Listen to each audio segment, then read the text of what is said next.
All right, let's go to the running backs. Here's the notable running backs on a bye week, and this list is really tough, guys. You are going to be without Kenneth Walker, Josh Jacobs, Alexander Madison, Zach Charbonnet, and Nick Chubb.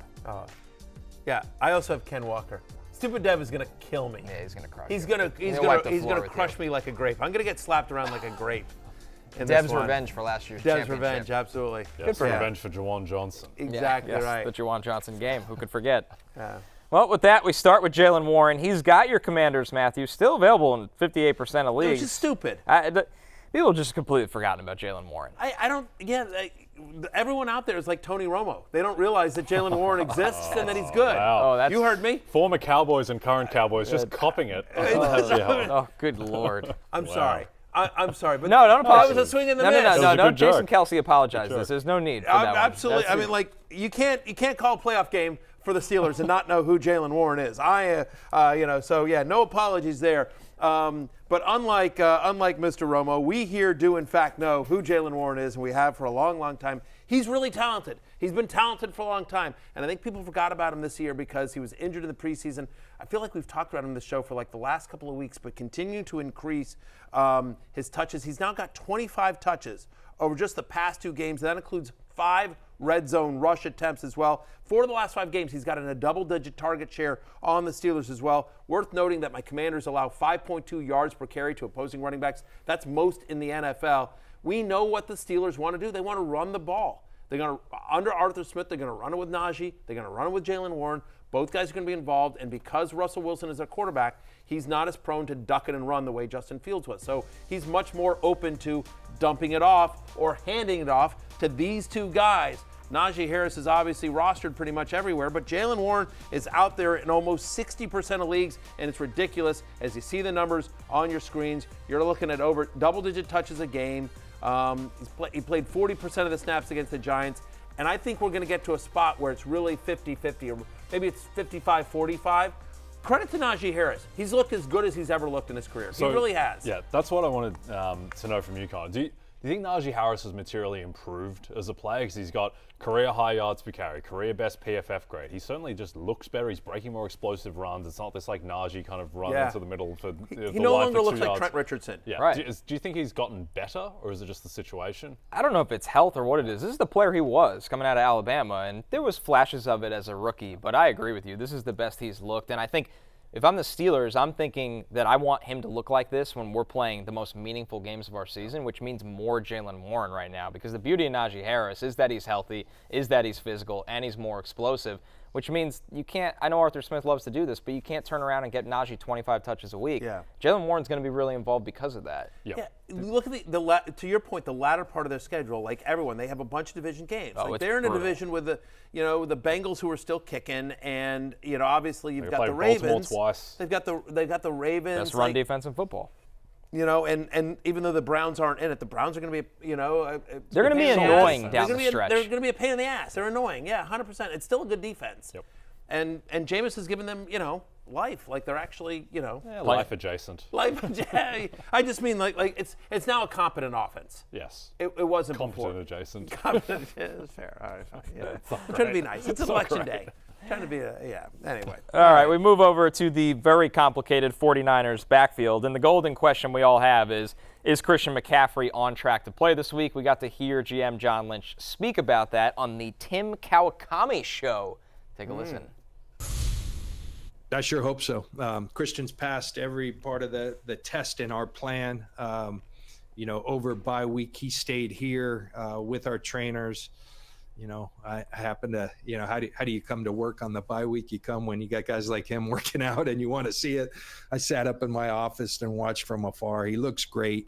He's responded well. Now we got to put him through that test, responding to, a safety coming up and taking one side of leverage away, and he's got to make a cut, those type of things. And can he respond in a good way? Can he feel healthy enough? Can he feel like he can go make an impact and handle the volume that we've put on him? If so, we won't hesitate to play him.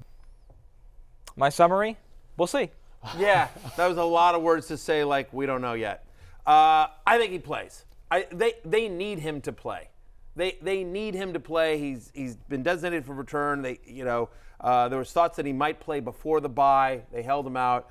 And obviously, if he can't go, the assumption would be that Jordan Mason would go. But we don't know about the health of Jordan Mason yet. So it's worth looking at Isaac Guerendo, because if they don't activate McCaffrey, if he doesn't respond well to after, he practices some and it flames up or flares up again and Mason isn't ready to go, then Isaac Guerendo, who's had 2 games this year, he's got 2 games where he's gotten into the match and he's gotten double-digit touches. He's averaging 14.8 fantasy points per game. He's averaging over 6 yards per carry. We've seen kind of the big explosive plays, and you sort of want the 49ers starting running back, whoever that is. Yeah. And now you need 2 injuries for Guerendo to really Correct. become a thing.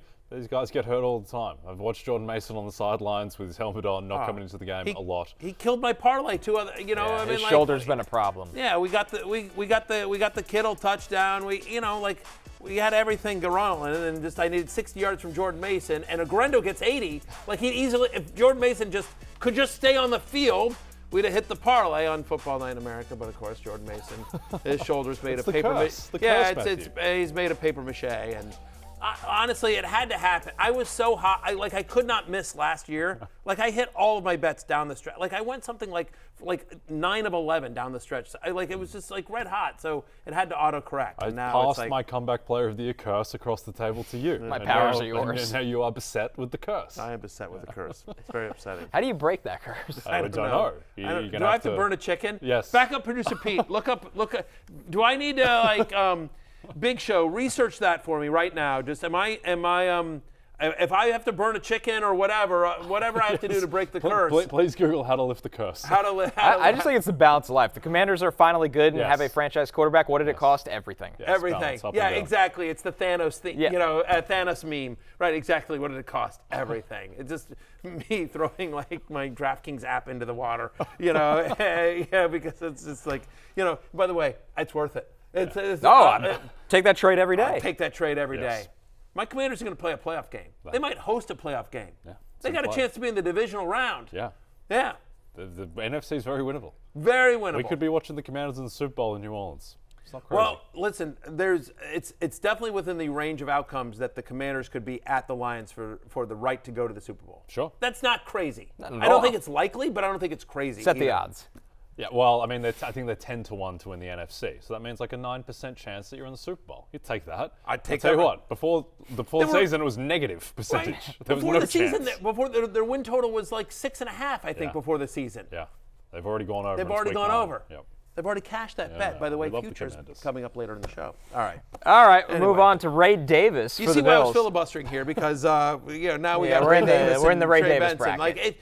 Why running back is really weak this week. Yeah. This week. We have a running back on our list here who's 79% available, but is coming off a week where he had 6 touches. The good news is, Matthew, he had 70 receiving yards and a touchdown, so Yeah. he made some usage of the touches. When he's gotten opportunities, he's produced. We like Ray Davis as a talent, right? He's now had 4 straight games where he's gotten at least 1 red zone rush. So that's what you're hoping with Ray Davis. If you roster Ray Davis and you start him, you're hoping he just falls into the end zone. He's also important insurance running back if you have James Cook or if you happen to be somebody rooting against James Cook and you want to screw over whoever has him in your league. Listen, the expectation he's playing against the Colts is that both James Cook and Ray Davis might get some work. Teams that face Indianapolis this year average the 2nd most running back carries per game. So maybe Davis gets some work in the second half as the Bills might be up. Joe Flacco throws a couple of picks, and known to do that. Yeah, he is known to do that. Anyway, Ray Davis is 79% available, and I do think given his explosiveness and his potential role in that offense, should anything happen to Cook, becomes interesting. Yep. Trey Benson kind of in a similar spot, Connor, where, I mean, he had the 8 carries. He gets into the end zone against the Bears, but that was a game that they were up big. He's had 10 touches in the past 3 weeks. Do you think there's any scope for Benson unless Connor gets hurt? That's what you're waiting on, right? It's just this team runs the ball, which is helpful, and that's how he gets the touchdown. He did get 8 carries, but the reality is for Arizona, James Conner just handles such a large workload that Benson's really only viable in a scenario where Conner gets hurt, which he typically does get hurt every year. But it just depends how many players you could actually roster where you're storing Trey Benson. Most underrated running back in the NFL, James Conner. Just Year after year. Yeah. Year after year, and every year after year, he's always on my love list because he's always undervalued in drafts. And it's just like all this guy does is there's nothing sexy or interesting about him, But friend of the podcast, James Conner, is Lovely guy. Really nice guy. Very nice guy. Very nice guy. And his story is great. It's unbelievable. It's I mean, like, he's an easy guy to root for. He went from future first rounder to getting cancer, coming back from cancer, being draftable, and now is one of the most consistent running backs in the NFL for the last half decade. He's a top 10 running back in the That's NFL. like really, that's really remarkable. He's an easy guy to root for. Yeah. An easy guy to root for. Last thing about running backs here, Khalil Herbert, just before we came on air, Khalil Herbert has been traded from the Bears to the Bengals. News out there that Zach Moss is likely done for the year. I don't know if that's been confirmed, but that's what's been reported. Either way, Herbert has a career 4.8 yards per carry.